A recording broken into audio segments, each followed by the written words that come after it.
మనం విశాఖపట్నంలోని ఒక అందమైన పార్కులో ఉన్నాము. దాని యొక్క విశేషాల గురించి సార్ని అడిగి మనం తెలుసుకుందాం. సార్, మీరు ఈ పార్క్ గురించి కొన్ని విషయాలు చెప్పండి. ఈ పార్కు విశాఖపట్నంలోని సుజాత నగర్ ప్రాంతంలో ఉంది.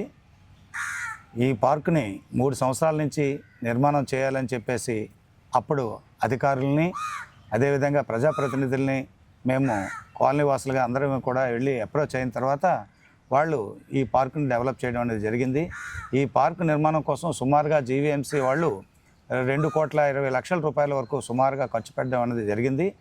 ఈ ఖర్చు పెట్టిన తర్వాత ఈ పార్కును చాలా సుందరంగా మొక్కలతోటి వాటితో కూడా ఏర్పాట్లు చేసి చక్కని వాకింగ్ ట్రాక్ ఇటువంటివన్నీ కూడా ఏర్పాటు చేయడం జరిగింది. ఇది ఈ ప్రాంతంలో ప్రజలందరికీ కూడా చాలా చక్కగా ఉపయోగపడుతూ ఉంది. సార్, మీరు ఈ పార్క్ వచ్చే సందర్శకులకు ఏ సౌకర్యాలు కలిగిస్తున్నారు? ఈ పార్కు విశాఖపట్నంలోనే ఒక ప్రత్యేకమైన పార్క్ అండి. ఎందుకంటే విశాఖపట్నంలో ఎక్కడా లేని విధంగా స్పోర్ట్స్ థీమ్ పార్క్ నిర్మాణం చేయడం జరిగింది.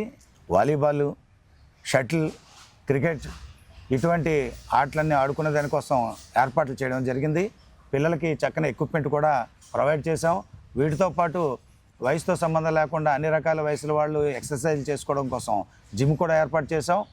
వాకర్స్ అయితే ఉదయాన్నే వచ్చి ఈ పార్కులో వందలాది మంది వాకర్స్ వినియోగించుకుంటున్నారు. వాళ్ళందరికీ కూడా ఏ ప్రమాదం జరగకుండా ఉండడం కోసం ఈ క్రీడలు ఆడుకునే దానికి ఆ ప్రాంగణానికి చుట్టూ నెట్లు కూడా ఏర్పాటు చేయడం అనేది జరిగింది.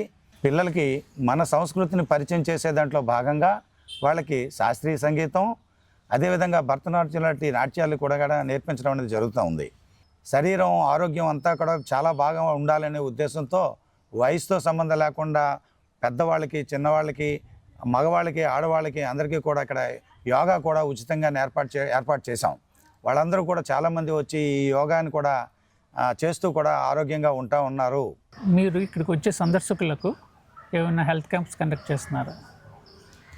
అవునండి, మేము ప్రతి 6 నెలలకి ఒకసారి పార్క్ వచ్చే వాళ్ళందరికీ కూడా వాళ్ళ ఆరోగ్యం ఎలా ఉంది అనే విషయాన్ని తెలుసుకునేదానికి వీలుగా ఈ ప్రాంతంలో ఉన్న కొన్ని హాస్పిటల్ లేదా ల్యాబ్స్ నుంచి ఆ టీం వచ్చి హెల్త్ ఎలా ఉందో వాళ్ళు పరిశీలన చేస్తున్నారు.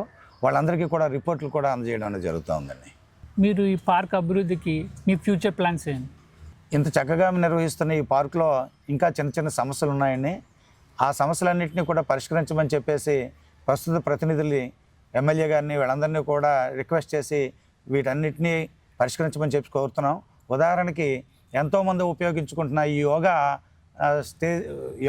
కార్యక్రమం ఏదైతే ఉందో అది ఓపెన్గా చేసుకోవాల్సిన పరిస్థితి వస్తుంది. కాబట్టి ఈ యోగా కోసం ఓ ప్రత్యేకమైన స్టేజ్ ఏర్పాటు చేయమని చెప్పేసి మేము ఎమ్మెల్యే గారిని, ప్రజాప్రతినిధిని కోరడం జరిగింది. అదే కాకుండా పార్కులోకి ఇతరులు సమయంతో సంబంధం లేకుండా ఇష్టం వచ్చినట్టు చొరబాట్లదారులు లోనికి వస్తూ ఉన్నారు. దాన్ని అరికట్టేదానికోసం ఈ ప్రహారీ గోడ ఏదైతే ఉందో దాన్ని ఎత్తుని పెంచమని చెప్పేసి కోరుతున్నాం. వీటితో పాటు ఈ పార్కులో కొంత లైటింగ్ కూడా సమస్య ఉంది. ఆ లైటింగ్ను కూడా పూర్తిగా అన్ని ఏర్పాట్లు చేసి చక్కటి లైటింగ్ని ఏర్పాటు చేయమని చెప్పేసి ప్రజాప్రతినిధుల్ని, అందరినీ కూడా, అధికారులని కూడా కోరాలని చెప్పేసి అనుకుంటున్నాం. సార్, ఇన్ని యాక్టివిటీస్ చేస్తున్న మేము మా కాలనీ వాసులందరూ కూడా ఈ పార్కు మాదే అనే పద్ధతిలో కాకుండా ఈ పార్కు మనది అనే పద్ధతిలో తీర్చిదిద్దాలి అనే ఉద్దేశంతో ప్రతి సంవత్సరం పిక్నిక్లు నిర్వహిస్తున్నాం.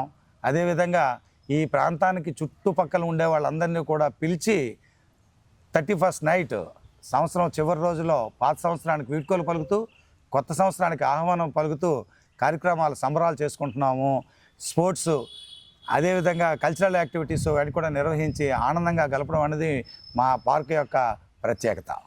దీన్ని బట్టి మనకు అర్థమైంది ఏంటంటే Ratnagiri colony sports theme park అనేది ఆనందానికి, ఆరోగ్యానికి కేర్ ఆఫ్ అడ్రస్.